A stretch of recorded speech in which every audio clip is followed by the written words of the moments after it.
يا علي ساعدني، يا علي أغثني. لا، ما يصير تقولون هذا الشيء. أنتم جاي تستعينون بغير الله تعالى. نعم، احنا جاي نستعين بغير الله تعالى، مو مشكلة. الله تعالى يقول واستعينوا بالصبر والصلاة. الله تعالى يقول في القرآن الكريم يا أبانا، أولاد يعقوب يقولون يا أبانا استغفر لنا ذنوبنا. جاي يستعينون بغير الله تعالى. أنت لما تروح للدكتور تستعين بغير الله تعالى، تطلب منه المساعدة، يقول لا، هذا الدكتور حي.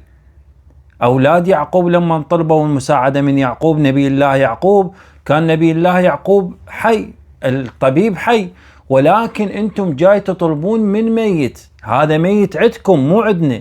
القرآن الكريم يقول ولا تحسبن الذين قتلوا في سبيل الله أموات بل أحياء عند ربهم يرزقون. عندنا الأنبياء والأوصياء والأئمة صلوات الله عليهم أحياء عند ربهم يرزقون. لذلك احنا لما نطلب المساعدة منهم هذا أدب قرآني. استعينوا بالصبر والصلاة. يا أبانا استغفر لنا ذنوبنا.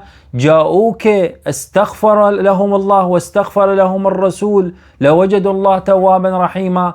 لذلك طلب العون وطلب المساعدة يطلب من الحي والميت.